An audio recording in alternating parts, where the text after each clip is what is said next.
You're giving people confidence while you're creating the competence.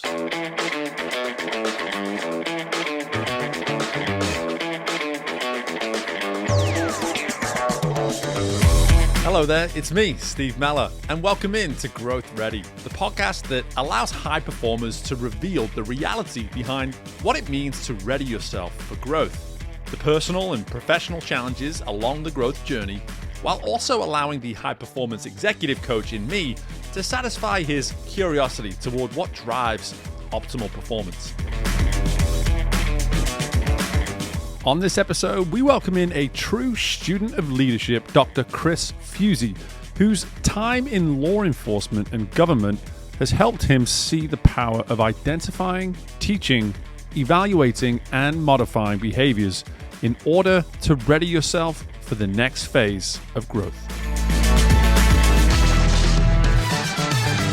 Hello there, and welcome back into this most recent installment of the Growth Ready podcast. I am so excited to be welcoming in from sunny California, Dr. Chris Fuzie today. And we're going to be speaking a lot about leadership. But Chris, as I've educated you before we press record here, the only question I have for you, as I do with every single guest that is a premeditated question at least, is that of what does it mean to you to be growth ready? So for me, being growth ready is taking advantage of things as they occur, look at problems as opportunities. And just before coming here, I had a meeting. I work here at a district attorney's office. I'm the business manager. And so one of our executive secretaries has left, and she resigned. And so now what do, right? So we just finished this meeting about, okay, this is how we're going to change things. And what do we want? Do we want to change positions? Do we want to change classification? What about all of the tasks? How are we going to deal with that? And so I see that as, just as things happen, don't always look at it as, oh my gosh, this is a problem. But, look at things as an opportunity. What is the opportunity you can get out of that? And even failure. If somebody fails, and I have a publication out about the success of failure, so you grow, you learn from failure. That's growth ready to me, so you can fit in some of these other things, and then, as stuff occurs, be ready for it. 30 years as a cop, you always prepare for what could happen. And then, if it happens, you do the what ifs in your head all the time. And then if something happens, you got to deal with it. And that's what I think of when I think of growth ready.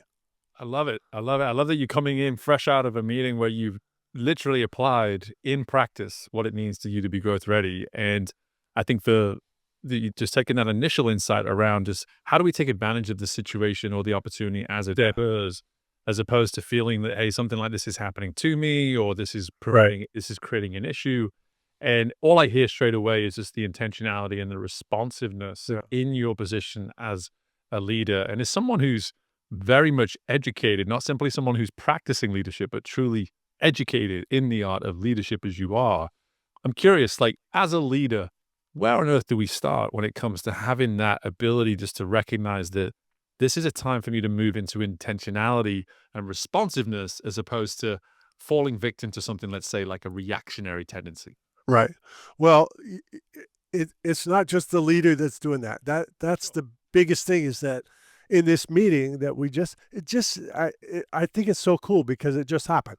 So in this meeting, we're sitting there talking about these positions, and then one of the people in the meeting said something about, well, if that were a paralegal, because that's more paralegal work rather than a confidential assistant work. That's more paralegal work. And I went, well, wait a minute. We do have a classification in the county of confidential paralegal. That would fit even better than what we're trying to do. And so I said, wait a minute, let's stop just a second. Let's think about this for a minute.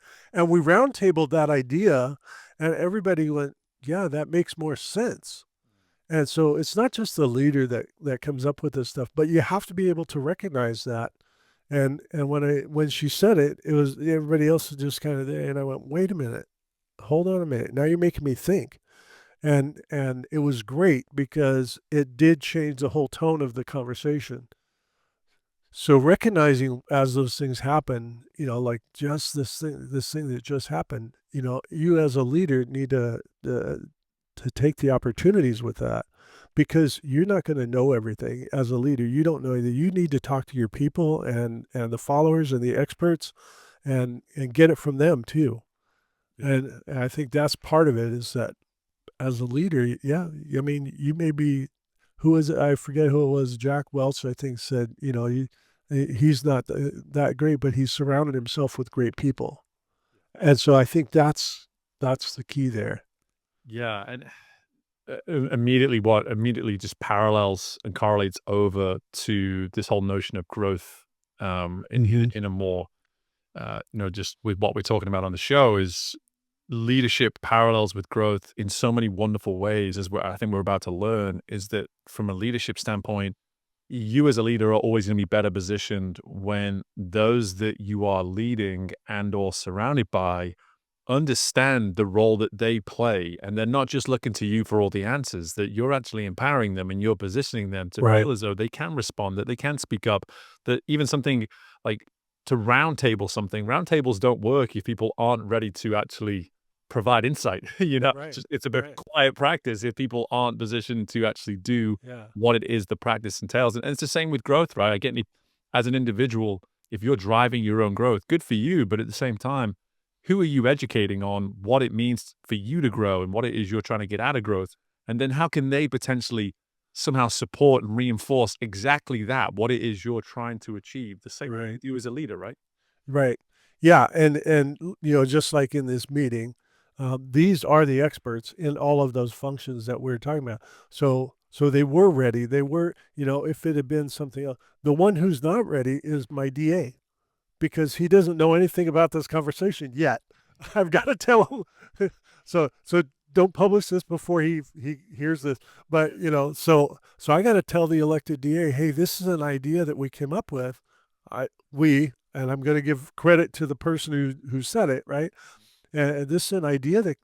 And so, what do you think about this, boss? Where do we go? So, and then you touch on this thing with the leaders and followers. You also have people who are in that, I call it liminal space. That's what my book's about, is liminal space, the people who lead and follow at the same time. And so when you're doing that, when you're talking about growth, you have to consider the people that lead and follow at the same time, because they have to step into that leadership role. They have to step into the behaviors of leadership if they're doing leading and following simultaneously. And it could be like now. I mean, I took the advantage for doing that, had that meeting and stuff. But that was also knowing what my boss is expecting. And so I have to lead up a little bit. So yeah. Yeah, 100%. And I think the notion of having experts around us, it's a reoccurring theme I say reoccurring, maybe every 4 or 5 episodes on this show. Someone will come on and just highlight exactly that. But they don't need to and or should be the smartest person in the room at all times. They understand that they have a role, but they surround themselves with people that not only know their role, but are empowered to speak up on exactly what their expertise are. And again, as a leader, from whether we're the one in leadership position at the time, or we're stepping back and saying, "Hey, on this particular situation, you lead, I follow." Mhm. Again, the mirroring in that of the growth journey is so similar in that we have to find ways to not only surround ourselves with experts, but know when to say, "Hey, I actually brought you in as an expert because I want your expertise." Mhm. And so often we'll do exactly the opposite of that. We'll bring people in, we'll welcome into our worlds. And even though we know they're more educated, we've created the narrative, we've created the story in our Right. perspective, and we're driving our actions based on that, as opposed to actually allowing this person who can be of service to us to be exactly that, right? Right. Right. Yeah. And sometimes the greatest thing a leader can do is ask a question or two and then shut up. Right. You know, Right. ask the Love it. question, let everybody else run with it, and then you ultimately, you get that feedback, and so yeah, it is that factor that you always want to know what they're bringing because they bring the information. Yeah, Yeah. and it's a great opportunity now just to touch on the failure piece too, going back to your initial response of, while you've come fresh out of this meeting and you spoke to that in terms of how do we take advantage of the opportunity as it occurs.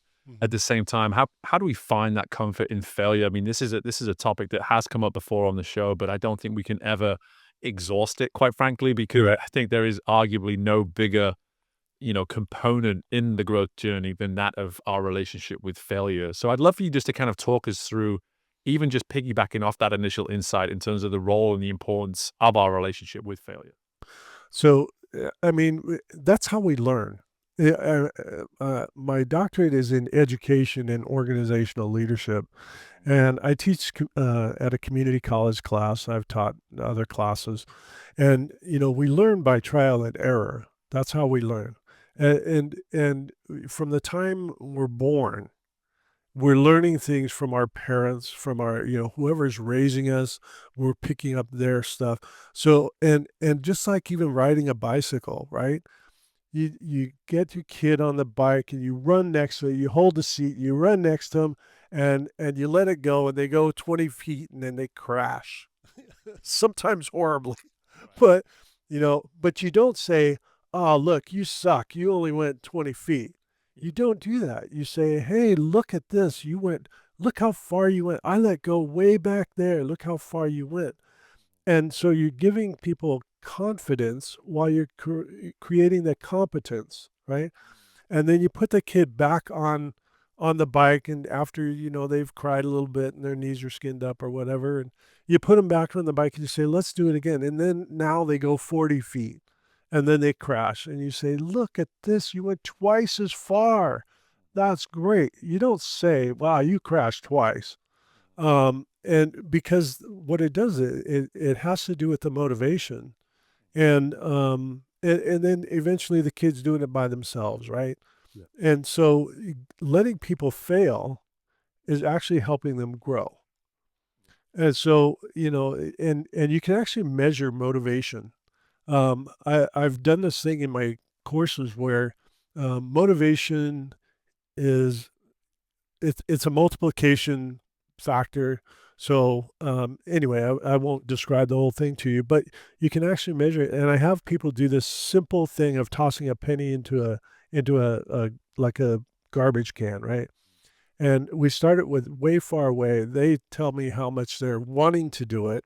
So, and then how confident they feel in their ability. And then there's some kind of reward. If they do it, they get X, right? And so you put that on a multiplication chart, and then ultimately, I only had it one time where somebody swished it the whole time, but most of the time people fail, Sure. and but their motivation goes up because now it's like, no, I really want to do this now, Yeah. and that's how we create growth is through that failure, and you can see it in the motivational factors with people. And so you look at the motivation theory, or I forget the name of the other theory. This idea that people will want to continue to try something if they feel they're capable. If you say, "Okay, I want you to toss this penny to the moon," absolutely out. They're not going to do it because they know it's impossible, right? So the motivation drops. But if it's something doable and they feel they're capable of doing it, they're going to try, even if they fail. And that's where the education part comes in, and understanding how people think, understanding how people learn is key. And that success, looking for the success out of failure, is why I keep saying that, is because you don't want to just, wow, you suck. You can't do this the first time. We don't want to say that. Yep. We want to say, okay, well, let's do better next time, and then adjust the behavior that you need them to do or something to make it a little more easy for them. And that's how people learn. Yeah, and your anecdote around the learning to ride a bike could not be more relevant right now, as my 4-year-old boy scrapes his knees every week and Right. learns how to do exactly that. And it is so funny when you watch a child learn that and you see yourself, even here I am at my 40 years old, and say, okay, I'm still doing that. I'm doing Mm. it differently. I'm not on a bike anymore. I'm not maybe learning something like that as a brand new skill anymore. But you talk about trial and error. I tell people all the time, I've graduated hundreds of times from the school of trial and error, and Right. it's a beautiful ceremony every single time because of that idea that you just alluded to with motivation is that at the heart of that trial and error is a motivation to keep Right. going, Right. despite the error. We learn from the error, we go again, and we keep going until we potentially learn something or win at something or maybe who knows master something, Right. and like that is, like you said, that is the growth journey. And I actually love the idea of there being a true theory at the heart of it as well, because I think that's something that now in science we can actually look at it from a scientific standpoint. Yeah, it's like, Right. oh no, I'm not, it's not just me that's wired this way, we are wired this way, this is how we have become who we've become. Yeah. I think it's very interesting that you mention it as a science because leadership is based in science. That's why I'm the president of the National Leaderology Association. I know it sounds like some kind of crazy, otherworldly kind of thing, but leaderology is nothing more than the scientific study of leadership. And almost all of this stuff has some scientific theory that goes along with it that's been vetted through the academics. And so, we talk about leadership. Well, we need to talk about the science of leadership. And that's where leaderologists can help us understand that. If you hire a coach, maybe the coach has been a good coach and maybe they had a good business for 30 years running a flower shop, and then you hire them, they decide, I want to be a consultant. I'll be a leadership consultant because I ran a good business. And then you hire them and they come in and they're trying to tell you how to run your mechanic shop like they did the flower shop. Well, it's completely different. You can't do that. And so, but they don't know the theories. They may not have been trained in the theories. They may not have been educated in the theories. And so that's where leaderology has to do with understanding the theories and using those. So yeah, each one of these does have a theory attached to it, or several attached to it. Yeah. I was made aware of the National Leaderology. Wow, it's hard to say, isn't it? Leaderology, yeah. Leaderology Association.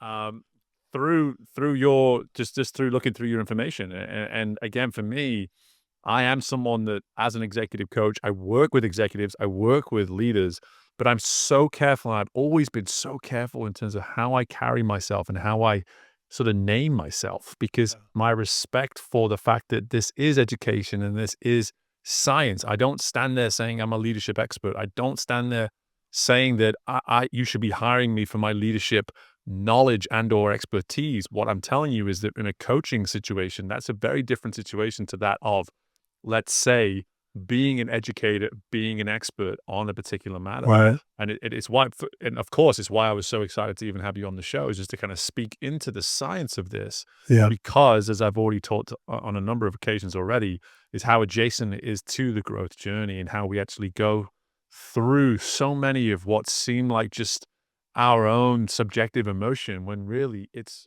there's so much more objectivity around it. And as we're talking to science. Yeah.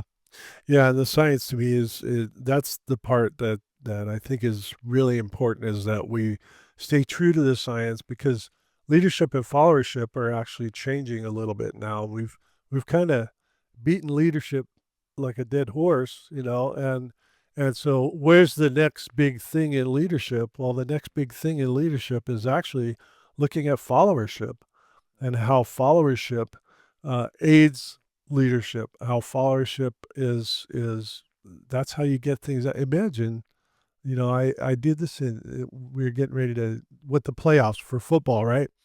And my team wasn't in it, so I was looking at it more objectively. So, uh, And then, you see this stadium or this Coliseum with, 60, 70,000 people in it, and they're all rooting for one team or another.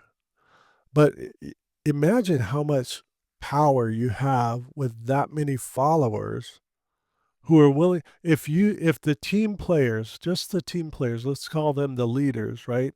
And they said, "Hey, I want to tear down this goalpost. The 12 of us are gonna tear down this goalpost." Could they do it? Probably not. But if the other 40,000 people in the stand said, "Hey, we're going to tear down this goalpost," right? We could get that done. Yeah. Why can't we do that same thing? We can do that with football. We can do that with baseball games. Why can't we do that with um, all of these other issues that we're dealing with in the world? We haven't learned how to harness the power of followership yet. And if we figure out how to harness the power of followership, maybe that's how the pyramids got built. I don't know. Maybe that but you think about the followership, and not just out of because somebody's getting paid or they're a slave, or that kind of, not just out of that, but if people actually really want to get something done, and you can harness that power of 40,000 people in the stand, you'll get a lot of stuff done. Yeah, I think it's amazing. Yeah, and it really gets me. My curiosity is really starting to kick in now in terms of just this notion of when I think about some, we have leaders listening to this show that are probably eating this up right now, but at the same time, we have people that aren't leaders or at least consider themselves to be leaders. And I want to almost tie in the relevance for them right now because I see it and I'm sure you can see it. But at the same time, I'd love to get more specific on how this can be something that we as individuals can embrace in our respective lives. Because my mind already goes to, well, whatever you want to achieve and whatever you want to succeed in life, you better have followers. You better have people that want it for you as much as you want it for you as well. Yeah. So the first thing we need to do is change our mental schema, change our mindset about leaders and followers. They're not opposites. But if I do this in my class, I ask people, okay, I'm going to do it really quick. I'm going to, you say the opposite of the word I say, right? And so I'll say up, they go down, in, out, fast, slow. And then I do a couple of those, and then I go leader, and people say follower. And then, but if you think about it, is follower really the opposite of leader? They're actually headed the same direction. They're trying to achieve the same goal. They're working, together collaboratively, etc. They're not opposite. And so that's the first thing that we need to change. The second is that we need to embrace the fact that um, we have so many people who lead and follow simultaneously. Any middle manager is leading and following at the same time. And so it's not about the role. Okay, so I'm the right here at the DA's office. I'm the business manager and the HR manager, so I wear two hats. And but do I look at that role as a leadership role? Do I look at that role as a followership role? Well, I look at it as both, because I have to follow what our elected DA says, and he follows the will of the people, right? So if he tells me we're headed in this direction, figure out how we're going to get there, then that's my job. I'm leading and following simultaneously.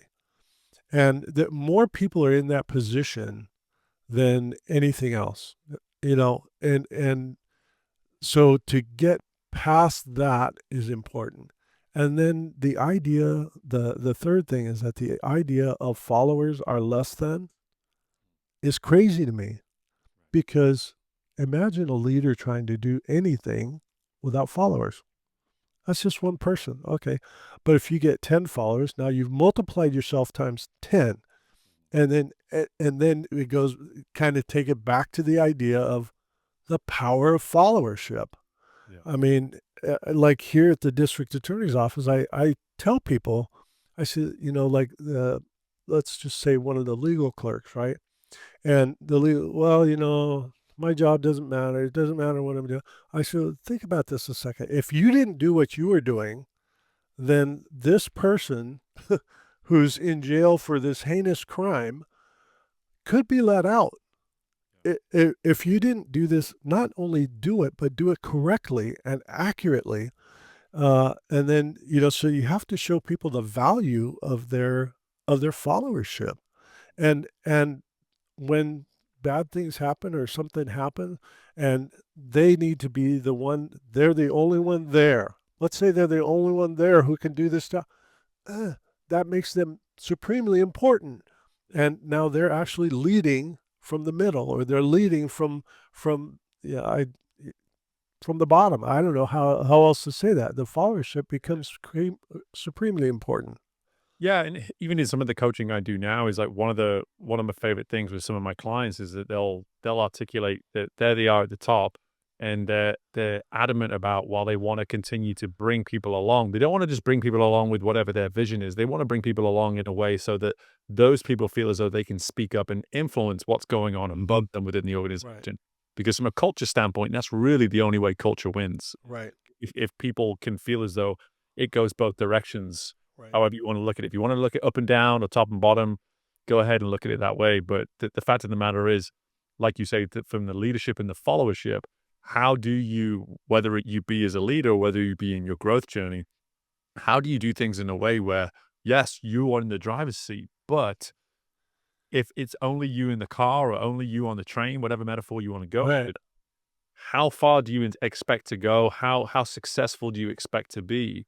So how early on in that journey, and I guess this is kind of where I'm going now with the question, is that when you even think about your own professional journey and your own career, how early were you able to acknowledge, like, oh my gosh, like leadership is only going to get me so far? When I desperately need to start taking a little bit more consideration into what it means for people to either follow me and or for me to exemplify what it means to be a follower myself.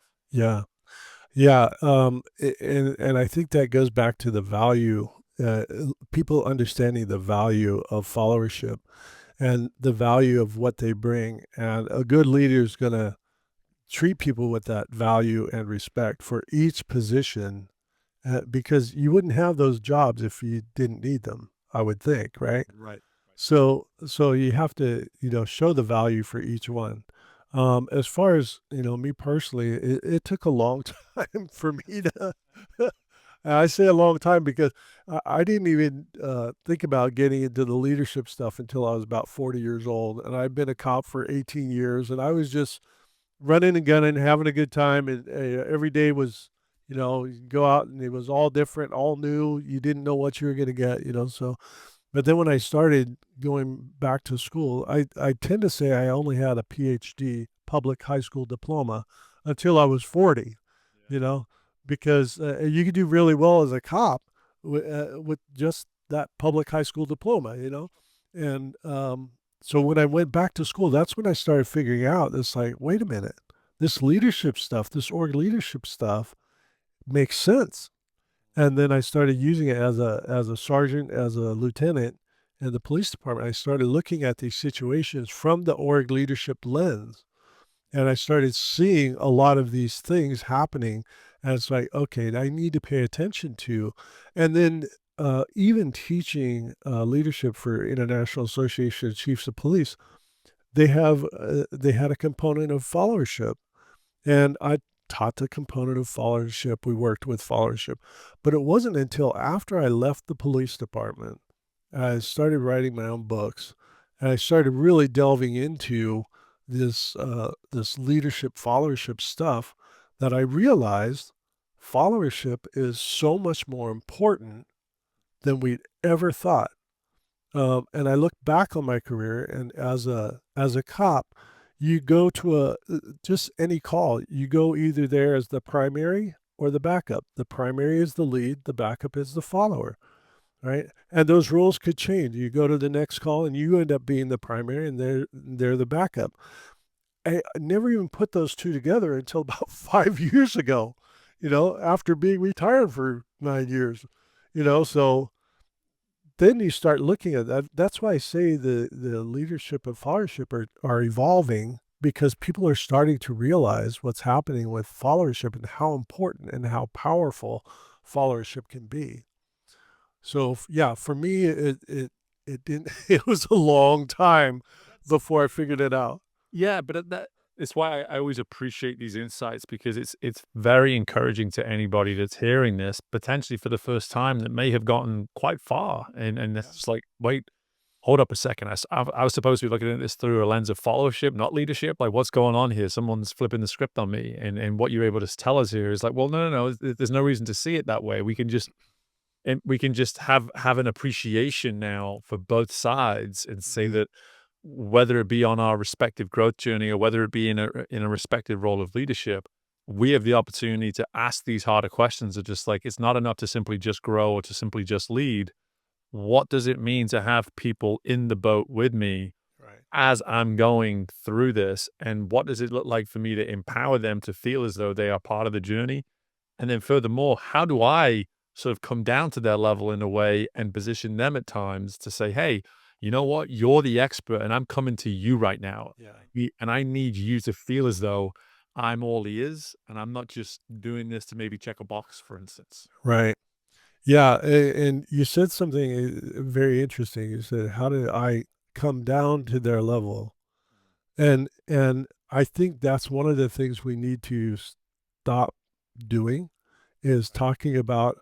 And I'm not being critical, No. but in my thinking, you think of servant leadership style or some of these other things, and we still tend to think of that hierarchical thing, and it's like the two sides of a coin. That's where a lot of people think that followership is less than. It's not. And as a leader, we may be a high growth needs person where we want things to change all the time. We're looking for the new next best thing, and we want people to come on with us, and let's take that.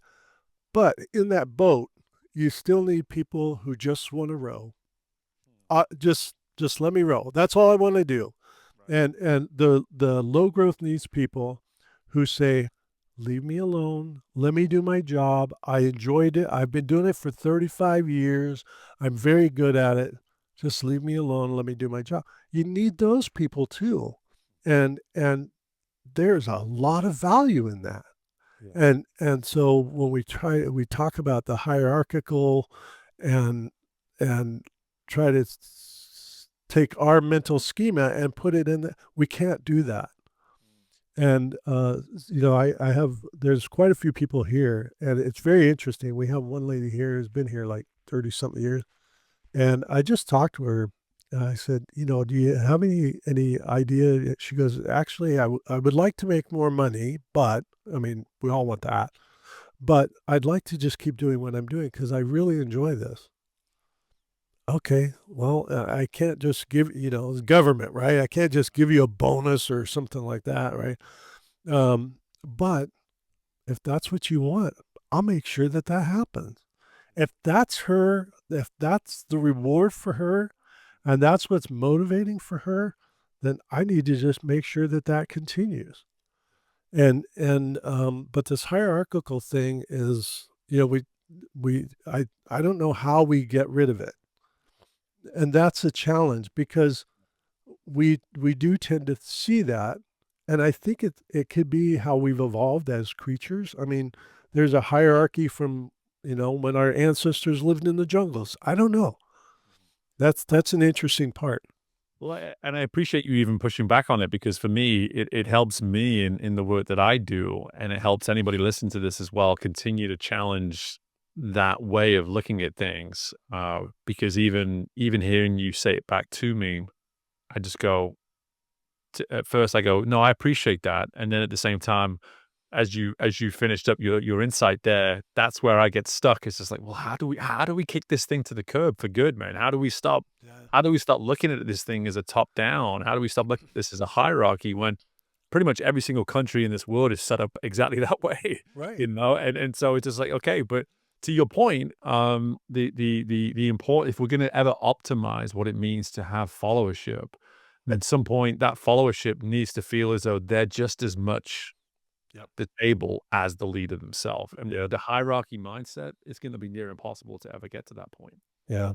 Yeah, and that's why, in my book Liminal Space, I talk about the people who lead and follow at the same time, and that's why I say we need to push the positions or the roles to the back and talk about the behaviors. So, uh, as an example, you get a brand new employee in, let's say, a warehouse, right? And the brand new employee in the warehouse, they've been there 2 or 3 months, and then they're told about some policy, and they read the policy and they go, "This policy is the worst policy in the world. Why do we do this?" Right? They've just said those words. What answer would they get from their supervisor or their trainer? They would get, "Oh, that's the way it is. That's the policy. That's what we do."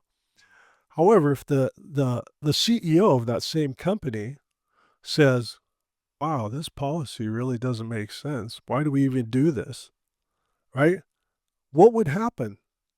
Everybody would go, "Well, yeah, the CEO doesn't think that we should be doing this. We need to change this policy."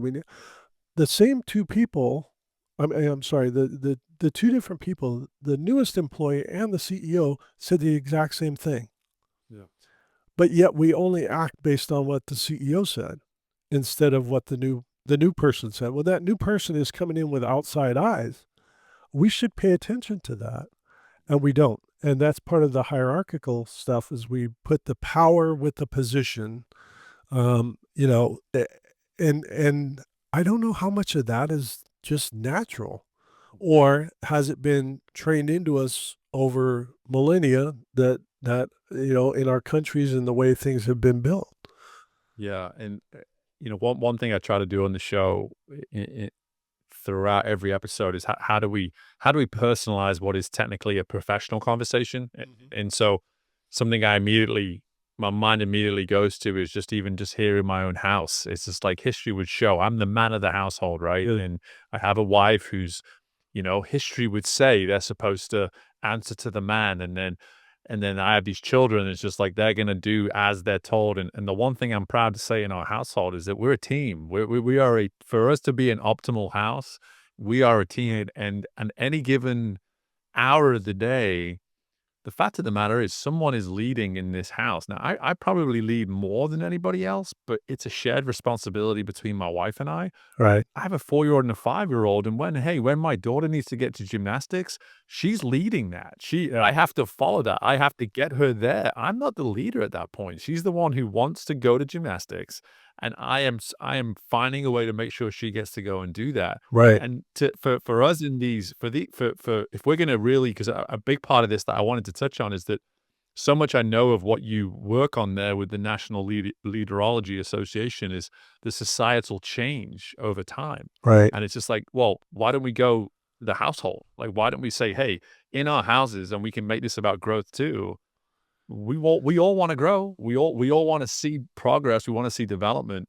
What does it look like for us to start practicing leadership and fellowship in our households to begin with, and say from that point onwards, could that be the launch pad for how we actually start to practice these very habits within the workplace too? Yeah, it is about the behavior because that's what it comes down to.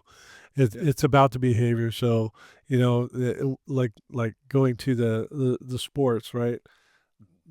The child is the one who's leading that, and we just kind of show up. And I remember with both my kids doing soccer. One was on this side of town, one was on that side of town, and they were both within 15 minutes of each other. And so we had to split up and take them one way or the other. But it's the behavior that ends up driving that instead of the position. Instead of saying I'm this, it's like, okay, this is what I do. I focus on the behavior. And so that's why I say it's all about the behavior. And it doesn't matter if you're honest whether you're leading or you're honest whether you're following. It doesn't matter whether you are teachable as a leader or teachable as a follower. So it comes down to look at any behavior and what are those behaviors that are required to make that organization run. So, and that's where, like in the book, I talk about tessellations of behaviors. A tessellation is nothing more than a repeating pattern. It's a mathematical thing. So, you probably covered this in 10th grade math uh, in high school, but none of us remember that. So, but this tessellation is just a repeating pattern that covers an entire plane or surface. That's what a tessellation is in math, and it's a geometric shape. So if you take this same idea, a geometric shape of, let's say, a triangle, and that's the top of the organization or the strategic part of the organization, what three behaviors could you come up with that benefit the entire organization, right? And then in the middle part of the organization or the tactical part of the organization, you use a square.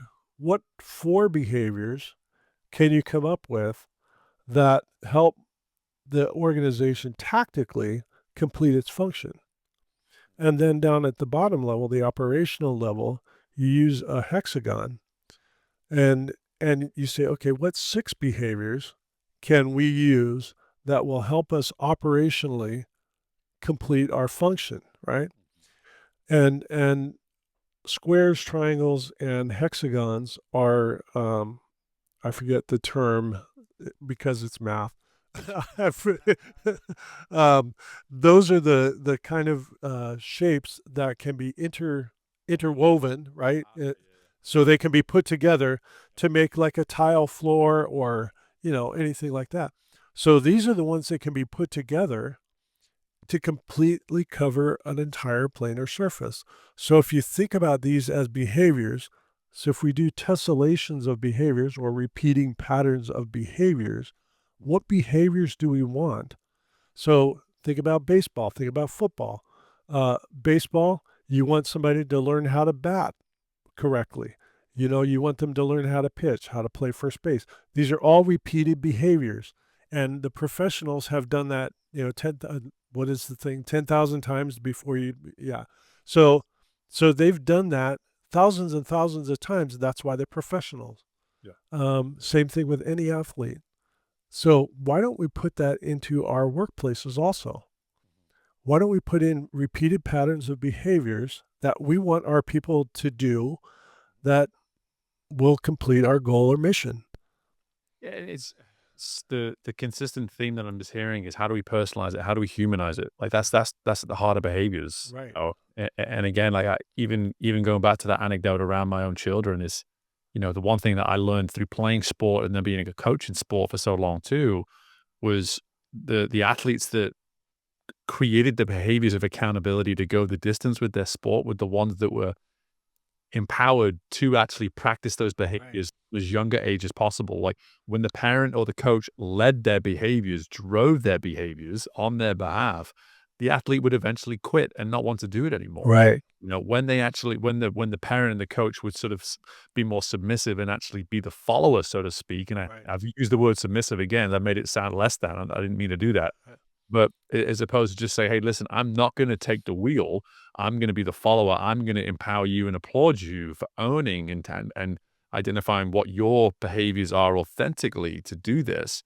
They did it, and they did it more consistently, and they did it to a higher standard. And what I'm hearing here is like, why are we not doing that in our organizations? Why are we not doing that within, in many ways, our own lives? Why are Correct. we putting on ourselves for failure? And here you are like, okay, failure gives us repetitions to be successful, but at the same time, let's not be the cause. Let's Right. not put it on ourselves, especially when we can have the success by simply, I love this idea of tessellation. I think it's such a it's such a unique perspective that can help people understand that it is repetitive and it is a pattern that we're trying to establish. Correct. Yeah, and what's interesting is if you, it's like that game where you if you see a Volkswagen, you slug the other person. It's called slug bug or whatever, right? So once you start playing that, you see them all over the place, but otherwise you don't. Well, here's the same thing with tessellations. Tessellations are in beehives. Tessellations are in nature all over the place. Different leaf patterns are tessellations. Uh, Turtle shells are tessellations. Pineapple skins are tessellation, right? In architecture, I'm sure your bathroom floor right now probably has some kind of tile, Right. right? And it's in a pattern. That's a tessellation. You look at architecture, the different styles in architecture, the way bricks are put into place. Those are all tessellations. Tessellations are all around us. So why don't we start? They're natural. Why don't we start using them and in our behavior and creating these tessellations of behaviors? Not only are we can we say these are the behaviors that we want? Once we identify that behavior, now we can teach that behavior. And then after we teach that behavior, now we can evaluate that behavior and we can modify the behavior if we need to. It's just like teaching somebody how to play a sport. You know, how do you teach somebody to free kick in soccer, right? What do you shoot for? You shoot for the corners. You know, I mean, eh, all of these things that and if we have 14 or I'm sorry, 13 behaviors for the strategic, tactical, and operational, 13 behaviors, I'd rather remember 13 things that I actually do rather than somebody's vision, mission, value statements that I will never remember, right? If I can remember the things that I need to know, and I know that let's say honesty is one of them or something, that's not hard to remember. So so for me, and then you go back to the education part of it. These are all of these things are in education. All of these things are help us grow. All of these, and the more times you practice, the better you get. Yeah, you're gonna fail. I mean, even a pro baseball player has a percentage of how many, their batting average. That's only a percentage. That's all it is, Yeah. and s- a good one is what, 300, 300, right? And so that means they failed 700 times. Right. So so I mean, if we could do that with our organizations, wow, how much better would we be?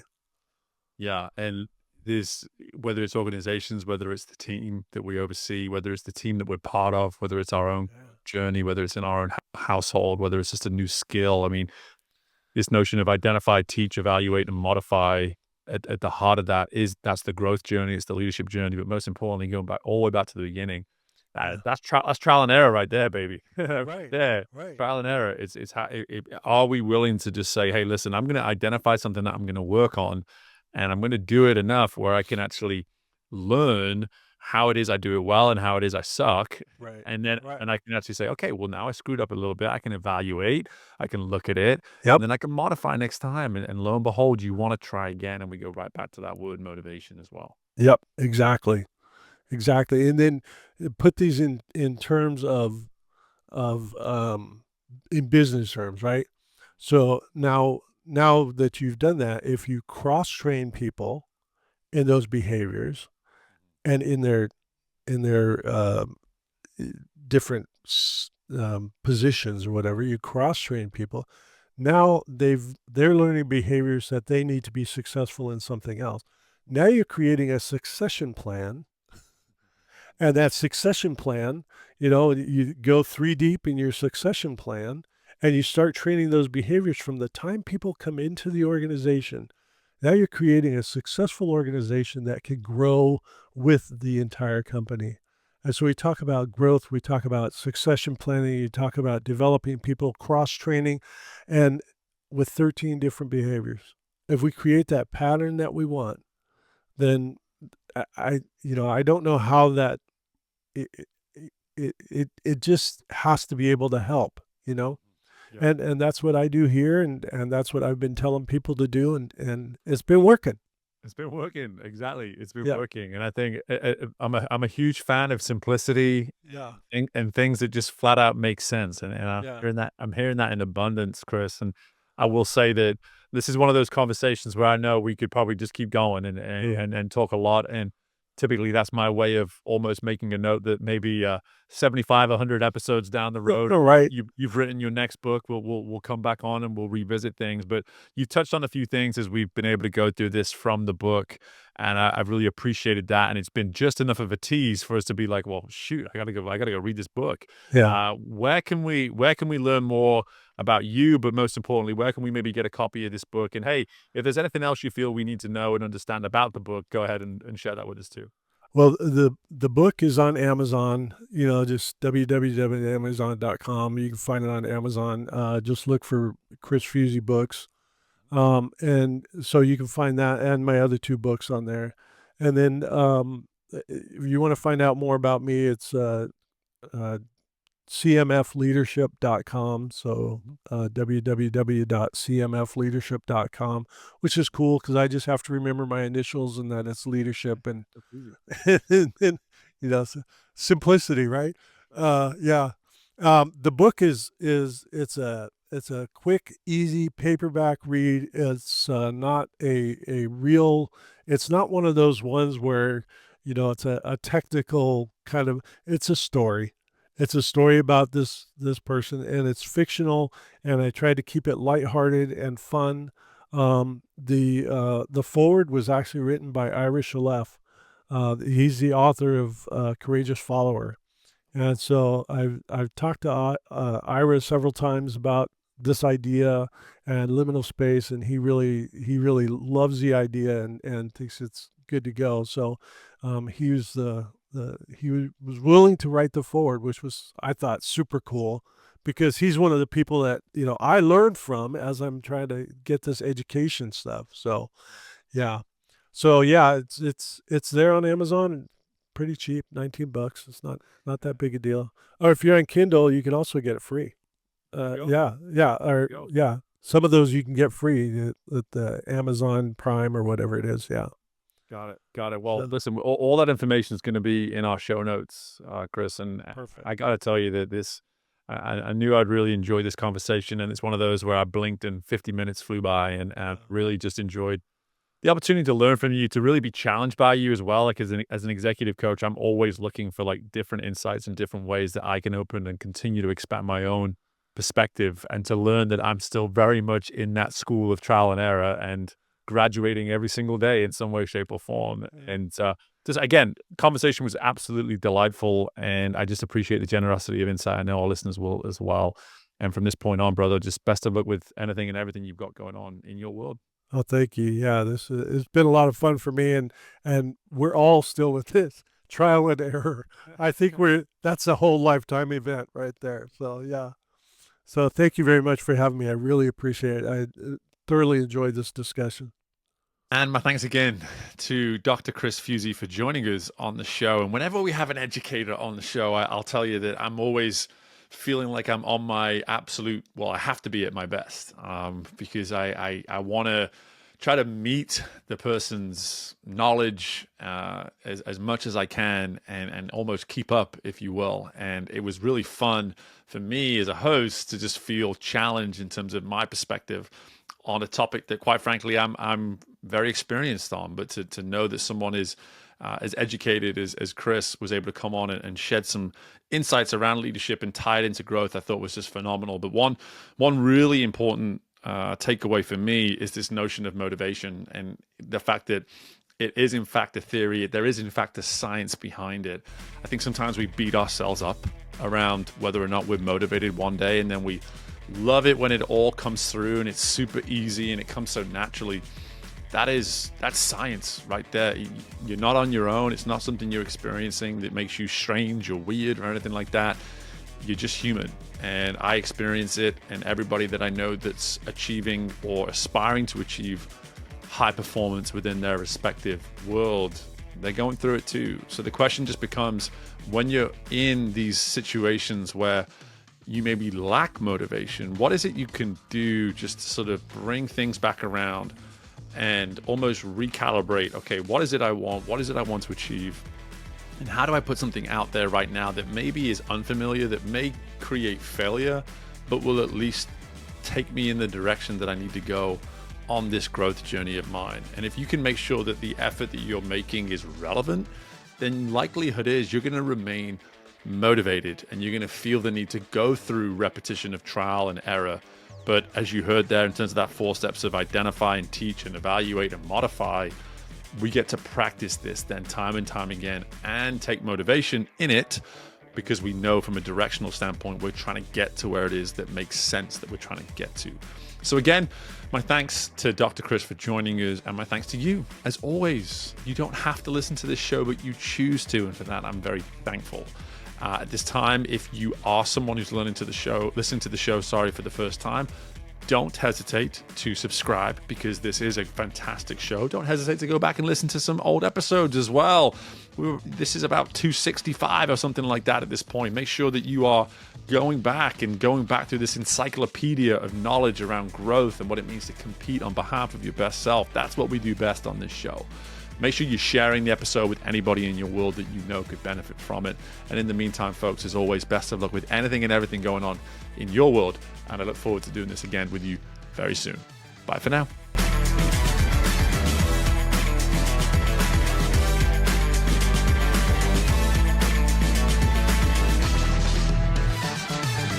Thank you for tuning in to Growth Ready.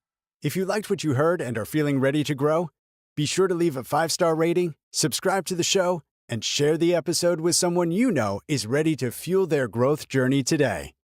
We love our community, so don't hesitate to reach out to us at podcast@growthready.com.